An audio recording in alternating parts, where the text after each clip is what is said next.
September 9th, 1552. The morning sun casts long shadows over the fortress of Eger. On the eastern wall, Captain István Dobó raises a telescope to his eye, his breath misting in the cool air. He scans the vast Hungarian plain, a landscape he knows like the back of his hand. But today, something is different. The horizon isn't empty. It's black. A darkness that seems to crawl, to live, to breathe. A low rumble, like distant thunder, grows steadily louder. His expression, once calm, hardens into stone. A young officer beside him squints into the distance. "A storm, Captain." Dobó lowers the telescope, his voice a low, chilling whisper. It's not a storm, it's them. The darkness resolves into a living tide of men and steel. The Ottoman army, the most feared military force on earth, floods the plains. 40,000 soldiers, a sea of cavalry, infantry, and monstrous siege engines dragged by oxen. The sunlight glints off thousands of helmets and spear points. The very ground trembles under the weight of their advance. Inside the fortress, a nervous quiet falls. Lieutenant Ferenc Zoltai finds his captain, his voice trembling slightly. "Captain, what do we do?" Dobó doesn't even turn. He stares out at the impossible odds. 2,000 defenders against 40,000 attackers. He gives the only answer he knows. "We hold." Gathering his officers, Dobó can see the fear in their eyes, but he also sees something else. Trust. They know this man. They know his resolve. He looks at each of them, his gaze unwavering. They have come for our homes, for our families, for our country. If they want this castle, we will make them pay for every single inch of it in blood. This isn't a battle for a king or an empire. This is a battle for survival. To understand the terror on that plain, you have to understand the power of the Ottoman Empire under Sultan Süleyman the Magnificent. His dominion stretched from the sands of Arabia to the gates of Vienna. His armies were a relentless machine, honed by decades of conquest. We see their banners, a forest of silk and gold. We see their engineers, already constructing siege works with terrifying efficiency. We see their legendary Sipahi cavalry moving as one entity, and their elite Janissaries, standing silent and motionless, their faces masks of emotionless discipline. They were the conquerors of the known world. This wasn't their first campaign in Hungary. Europe had been crumbling before the Ottoman advance for decades. In a flash of history, we see Belgrade fall in 1521, Rhodes surrendering in 1522, the catastrophic defeat at Mohacs in 1526, which shattered the Hungarian kingdom. And in 1541, the final humiliation, the royal capital of Buda, occupied. Eger was just the next name on a very long list, a small, insignificant fortress in the path of an unstoppable force. But they hadn't counted on the man waiting for them inside. They hadn't counted on István Dobó. Who was this man who dared to defy an empire? His story was forged in fire. As a boy of 16, he watched in horror as Ottoman raiders burned his family's village to the ground. He saw his own father cut down while defending their home. In that smoke and ash, a fire was lit inside young Dobó, a grim, unyielding determination. He joined the army, not for glory, but for purpose. He spent his youth in the harsh frontier outposts, fighting forgotten battles in mud and snow. He didn't learn war from books, he learned it through survival. He learned tactics by outthinking his enemy, discipline by enduring hardship, and leadership by earning the trust of the men who bled beside him. In 1549, he was appointed captain of Eger. What he found would have made most men despair. The fortress was neglected, its walls cracked and crumbling. The garrison was underfed, their weapons old and worn. But Dobó saw not what it was, but what it had to be. He began rebuilding immediately, reinforcing the walls, training the men, stockpiling what little supplies he could find. He was preparing for a siege no one in the royal court believed would ever come. They were wrong. As the Ottoman army marched north in 1552, a messenger arrived from the High Command. The order was clear. Eger was deemed indefensible. Evacuate the fortress. Dobó read the parchment silently. Then, without a word, he held it to a candle flame and watched it turn to ash. He turned to his officers. "If we keep retreating," he said, his voice thick with defiance, "soon we'll have no country left to retreat to." He gave them a choice: leave with their honor intact or stay and face certain death with him. One by one, every man stepped forward. They vowed to stay. Dobó's promise echoed in the stone hall. This castle stands, or I die in its rubble. The fortress wasn't just soldiers anymore.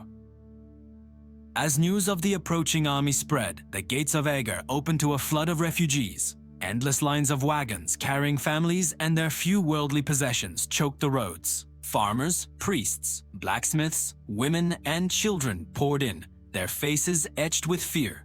Smoke smudged the horizon behind them, the calling card of the advancing Ottomans. Dobó stood at the gate and welcomed them. "You are safe here," he told them, "but if you stay as defenders. Every hand is needed." From the crowd, a woman stepped forward. She was Éva Síszi, the widow of a Hungarian cavalryman. Strong, proud, with eyes that held no fear. She stood before the captain and made a simple request: "Teach me to fight." Dobó hesitated for only a moment, then saw the same fire in her eyes that burned in his own. He nodded. "Report to the armory at dawn." Nearby, a young man named Gergely Bornemissa, a 22-year-old clerk with spectacles perched on his nose, nervously volunteered for labor. He had no training, no calloused hands, just a quiet courage that drove him to dig trenches until his palms were raw and blistered. He was one of many. All across the fortress, a new army was being born. Women learned to load and fire muskets. Men who had only ever held a plow now hauled gunpowder barrels. Children became runners, fetching stones for the slingers, while the elderly tore linen for bandages. That evening, as Dobó walked his patrol along the ramparts, he saw them all: soldiers, farmers, women, working side by side under the setting sun. For the first time, watching this community of defiance, István Dobó felt a flicker of hope. The next morning, the hope was replaced by the grim reality. The black tide had arrived. The Ottoman army was here. Thousands of tents blossomed across the plains, an entire city of war appearing overnight. The air filled with the thunder of war drums and the sight of countless banners waving in the breeze. A lone rider approached the fortress gate under a white flag of parley. The Ottoman envoy delivered his message from the commander, Ali Pasha. It was simple and brutal: surrender and live, resist and die. Dobó's response was just as simple: tell Ali Pasha, the fortress will not surrender. September 11th, 1552. The cannon spoke. A deafening roar shattered the morning quiet as the first massive stone balls, fired from enormous bronze cannons, slammed into the castle walls. The fortress shook to its foundations. Stone exploded, sending dust and shrapnel flying. Screams mixed with the thunder of the bombardment. As soon as a section of wall crumbled, men and women rushed to patch the breach with anything they could find: timber, earth, their own bodies if they had to. The bombardment was unending. It continued day and night, a constant, soul-shaking earthquake. The defenders slept in short, exhausted shifts, their ears ringing, their bodies aching. They worked, they prayed, and they waited. Days turned into a week. Inside the Ottoman camp, Ali Pasha was growing impatient. The walls of Eger, though battered, still stood. His cannons had failed to break the defenders' will. He decided to change his strategy. A full-scale infantry assault was ordered. In the pre-dawn darkness of September 16th, the war drums began to roll again, a slow, ominous heartbeat that signaled the coming attack. The true siege of Eger was about to begin. The fight for every inch was at hand. Inside the fortress, the defenders' hearts hammer against their ribs, a frantic counterpoint to the steady enemy drums. They grip their weapons, their knuckles white. Captain István Dobó stands on the ramparts, his eyes fixed on the approaching wave. He waits, letting them get closer, closer, until they are almost at the base of the walls. Then his voice cuts through the tension like a blade. Hold! Hold! Now! Fire! A deafening roar shatters the quiet as cannons packed with grape shot unleash hell. The front ranks of the Janissaries are torn apart, ripped to shreds by the storm of metal. Dozens fall, creating gaps in the perfect formation. But they don't falter. Like a machine, the gaps are filled, and the army keeps coming, an inexorable tide of flesh and fury. Within moments, the first ladders slam against the stone battlements. The real fight begins. Janissaries swarm upwards, their scimitars bared. The defenders meet them with brutal efficiency. Soldiers hack at climbing hands, spear them through the chest, and use long pikes to shove the ladders away from the walls. A ladder teeters, then topples backward with a horrifying crash, sending its occupants screaming to their deaths. The air fills with smoke, the clang of steel, and the cries of the dying. It is chaos, a whirlwind of desperation and valor. Just as the defenders on one section of the wall begin to buckle under the pressure, a new group of fighters appears. It's not more soldiers, but the women of Eger, led by the fierce Éva Síszi. They aren't carrying swords or muskets, they are carrying massive, steaming cauldrons. With a coordinated heave, they tilt the cauldrons over the edge. A cascade of boiling water and scalding oil pours down upon the attackers below. The effect is devastating. Screams of agony replace the war cries as the hot liquid sears through armor and flesh. Steam rises from the chaos, mingling with the gunpowder smoke. The stunned Janissaries who survived the burning torrent fall back in disarray. Seeing this, a defiant roar erupts from the defenders all along the walls. They have repelled the first wave. For hours, the assault rages on. The Ottomans are relentless, sending fresh troops to replace the fallen. But the defenders of Eger fight with a spirit forged in desperation. They fight shoulder to shoulder, seasoned soldiers, grizzled farmers, and determined women, all united by a single purpose: to hold the line. The ground beneath the walls becomes a gruesome carpet of Ottoman dead, a testament to the price of every inch of stone. Finally, as the sun begins to set, the Ottoman horns sound the retreat. The first grand assault has failed. The exhausted defenders slump against the ramparts, their victory tasting of smoke, sweat, and blood. The immediate aftermath is a grim tableau. Smoke hangs heavy in the air, carrying the stench of blood and burned pitch. The wounded are carried, limping and groaning, into the inner courtyard, which has become a makeshift hospital. Dobó walks among them, his face a mask of exhaustion and sorrow. He kneels beside a young soldier whose life is clearly fading. He clasps the boy's hand. "You did well," Dobó whispers, his voice thick with emotion. "You held the line." Amidst this suffering, a mind is already at work, turning chaos into innovation. Gurgeli Bornemisa, Dobó's brilliant young lieutenant, watches the carnage and has an idea. He begins experimenting, packing wooden barrels with a volatile mixture of gunpowder, oil, and tar. He calls them his fire weapons, creating the first improvised grenades of the siege. Weapons born of necessity that would soon change the face of the battle. Meanwhile, in the Ottoman camp, the mood is furious. Ali Pasha and his commanders are enraged by the failure, but their resolve is unbroken. This was just a test. They regroup, planning their next move with cold precision. They will bring up more cannons. They will dig mines beneath the walls to collapse them from below. The siege is far from over. It has only just begun. For weeks, the fortress of Eger exists in a state of suspended agony. Life becomes a grim routine of survival. Food is strictly rationed. A small piece of bread is a luxury. Civilians melt down church bells and lead roofing to cast more bullets. In the quiet moments between cannonades, the wounded whisper prayers, while children learn to sleep through the thunder of explosions, the sky their terrifying lullaby.